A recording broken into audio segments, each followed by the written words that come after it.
बच्चों, आज हम कक्षा 6 संस्कृत सुरभि इसका अध्ययन करेंगे।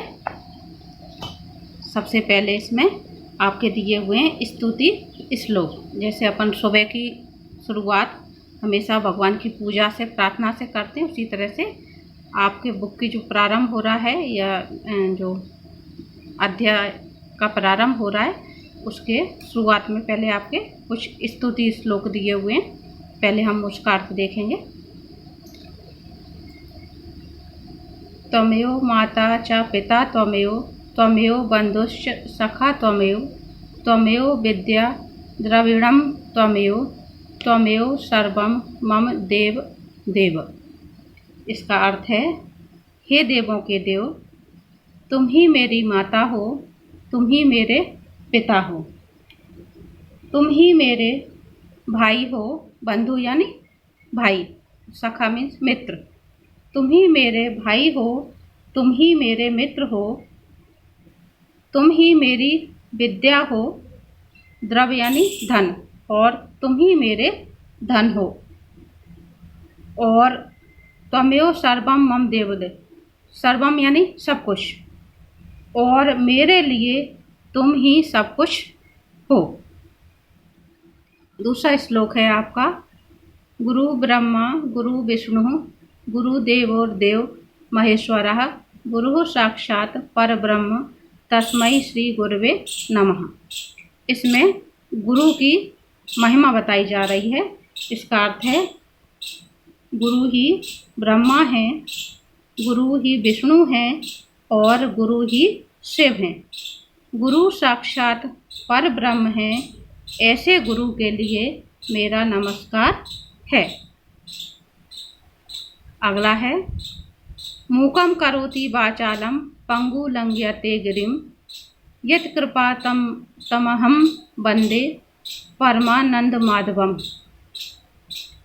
भगवान की महिमा बताई जा रही है इसमें।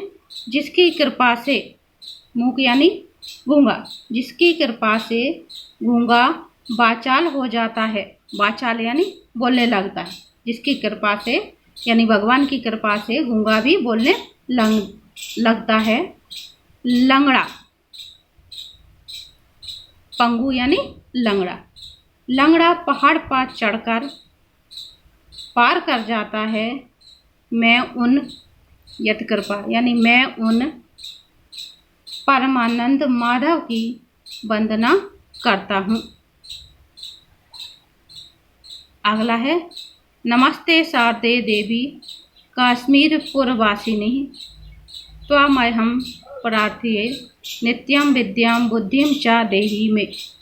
इस श्लोक में सरस्वती जी की महिमा बताई जा रही है। सरस्वती जी के गुणगान किए जा रहे हैं। कश्मीर में निवास करने वाली, कश्मीरपुरवासिनी का मतलब कश्मीर में निवास करने वाली, हे शारदा देवी, मैं आपको नमस्कार करता हूँ। मैं आपकी सदैव प्रार्थना करता रहूँ, मुझे विद्या एवं बुद्धि प्रदान करें। अगला है, सर्वे भवन्तु सुखिनः सर्वे सन्तु निरामयः सर्वे भद्राणि पश्यन्तु मा कश्चित् दुख भाग भवेत्। सुखिना यानी सुखी, सर्वे यानी सभी लोग, और भवन्तु यानी होना, होवें, निरामया यानी निरोगी, सभी सुखी हों, सभी निरोगी हों, सभी का कल्याण हो और किसी को भी दुख ना पहुँचे। मतलब संसार में सभी लोग सुखी रहें, किसी को भी दुख ना पहुँचे। आगे है आपका प्रथम पाठ शब्द परिचय। इसमें स्वर बताए जा रहे हैं, जो अपने आ से लेकर के औ तक जिनकी मात्राएं लगती हैं वो शब्द हमारे स्वर कहलाते हैं। तो इसमें पहले जो आपके संस्कृत में मीनिंग दिए हुए हैं वो स्वरों के दिए हुए ना। अश्वः, अश्वः मीन्स घोड़ा। अब बच्चों, आपको करना क्या है, इस तरह से शब्दों को पेंसिल से लिख लेना, तो याद करना आपको आसान रहेगा। मैं आपको बता दे रही हूँ। अश्व यानी घोड़ा। आम्रम मीन्स आम। इष्टिका, इष्टिका माने ईंट जिससे घर मकान बनता है। ईसा, ईसा यानी भगवान, देवता, ईश्वर, कुछ भी कह सकते हैं, है ना। उष्ट्रह, उच्चारण सुनते चलना ध्यान से। उष्ट्रह, उष्ट्रह यानी ऊंट। ऊना, ऊना कहते हैं ऊन, ये आपको दिख रहा है चित्र में। और फिर है ऋषि, ऋषि मीन्स ऋषि। ये आपके स्वर हैं, छोटा बड़ा, छोटी बड़ी, छोटा ऊ बड़ा ऊ, और जो री से ऋषि कहते हैं हम लोग वो। फिर आगे देखो, ये है एणह, एणह पढ़ते, एणह यानी हिरण। ऐन्द्रजालिकः, ऐन्द्रजालिकः यानी जादूगर। औष्ठव, औष्ठव यानी ओंठ। औषधम, औषधम मीन्स दवाई, औषधि जिसको कहते हैं, दवाई अपन साधारण सी भाषा में। इसके बाद आपके ये स्वर कंप्लीट होते हैं। फिर आएंगे व्यंजन। व्यंजन अपने का से लेकर के ज्ञा तक जो शब्द आते हैं उनके ये शब्द दिए हुए हैं पूरे। पहला शब्द है कमलम, कमलम का मतलब कमल। खड़ग, जब ये दो बिंदी पीछे आएंगी तो उनका उच्चारण अपन को आह करना रहता है, जो अपन लास्ट में जब स्वर पढ़ते हैं अंग आह, है ना। तो ये कमलम अंग का उच्चारण। और यहाँ पे जो दो बिंदी आ रही है तो इसको विसर्ग कहते हैं, ये आह का उच्चारण करेंगे तो खड़ग नहीं पढ़ेंगे, खड़गह। और ये कमलम आधा माँ का उच्चारण हो रहा है, ये हलंत लग गया, हलंत लग गया मतलब आधा माँ हुआ है ना। तो ये खड़गह यानी तलवार। अगला है गणेशः, गणेश नहीं पढ़ेंगे इसको, गणेशः दो विसर्ग इसलिए। गणेशः मन गणेश जी। घटः, घटः का मतलब घड़ा। गंगा, अंग का उच्चारण नहीं होगा इसमें, गंगा बोलेंगे सीधा, यानी अंग का उच्चारण इसमें। तो गंगा यानी ये गंगा नदी बह रही, इसके लिए कही जा रही, गंगा का मतलब गंगा नदी। फिर आगे है चक्रम, चक्रम मीन्स चक्र। आपने देखा अपने तिरंगे में चक्र बना होता है, वो चक्र। एक तरह से अपन ये भी कह सकते हैं जो गोल पहिया होता है वो चक्र। छत्रम, छत्रम मीन्स छाता या छतरी। जलयान, माँ उच्चारण हो रहा है ना, जलयानम, जो पानी का जहाज है उसको जलयान कहते हैं। इंग्लिश में जिसको अपन शिप कहते हैं ना, तो वो जलयान। झरहा, झरहा माने झरना। फिर है अगला चंचू, चंचू पढ़ेंगे इसको, अंक का उच्चारण नहीं होता है। चंचू, अंक की बिंदी का उच्चारण होगा, जैसे वहां हुआ था उसी तरह से इसको चंचू, दो विसर्ग रखे हैं इसलिए चंचू। चंचू यानी चोंच, ये पक्षी की चोंच। टंकण यंत्रम, टंकण यंत्रम यानी ये टाइप करने की मशीन। अब कंप्यूटर में सब कुछ होने लगा है, पहले इस तरह की टाइप की मशीन आती थी। तो टंकण यंत्रम यानी टाइप करने की मशीन।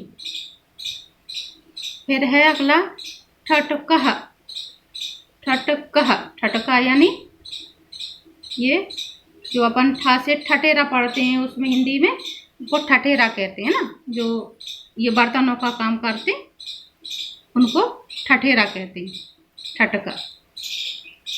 डमरूह, डमरूह यानी डमरू।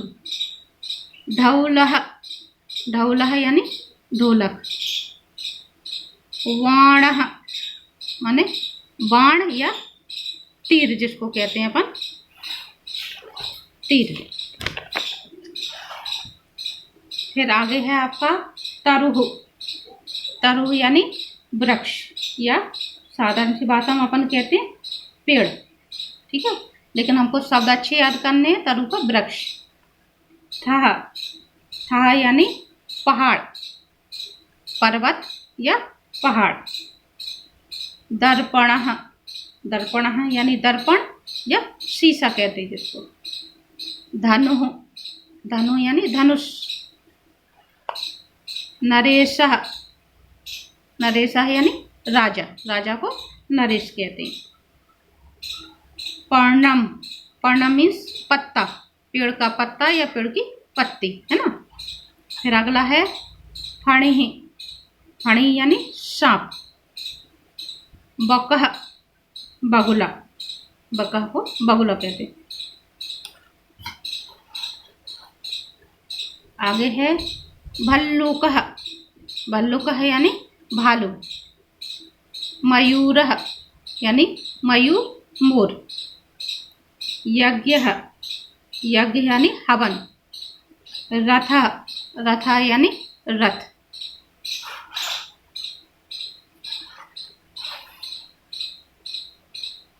लड्डू, लड्डू यानी लड्डू, जो खाने वाले लड्डू होते हैं। वटः, वटः यानी बरगद का पेड़, ये निकल रही इसकी जड़ें। तो तरु यानी होता है वृक्ष, और वटः यानी बरगद का पेड़। अगला है शशकः, शशकः यानी खरगोश। षटपदः, षटपदः मीन्स भौरा। सरह, सरह मीन्स ये पानी भरा हुआ है, तालाब, सरह मीन्स तालाब। हलम, हलम मीन्स हल। ये कुछ संयुक्त व्यंजन होते हैं हमारे। हाथक, ये हो गया आपका 3 हमारे संयुक्त व्यंजन होते हैं जो अपन का से छ तक ज्ञ तक पढ़ते हैं। तो छत्र ज्ञ, छ से छत्री होता है, तो छत्री है यानी छत्री। त्रिशम, त्रिशम यानी होता है जंगल या वन। और ज्ञानी, ज्ञानी मीन्स विद्वान। ठीक है बच्चों, इस तरह से आपको ये पूरे याद कर लेने हैं। सामने चित्र दिया हुआ है तो मीनिंग ज़्यादा याद करने में परेशानी नहीं होगी। अब आप कॉपी में कैसे नोट करेंगे इसको, एक तरफ आपको संस्कृत का शब्द लिखना है और दूसरी तरफ आपको उसका हिंदी में शब्द लिखना है, हिंदी में उसका क्या मतलब होता है। नीचे जो एक्सरसाइज दी हुई है, चित्राणि दृष्ट्वा नामानि लिखत, वो आप आराम से अपने इसमें से बुक में से कर सकते हो। जैसे ये भरे हुए हैं बच्चों ने, इस तरह से आपको बुक में से देख करके ही भरना है। जो कुछ नहीं समझ में आएगा तो आप कॉल करके पूछ लेंगे। अगला लेसन हम अगले वीडियो में देखेंगे।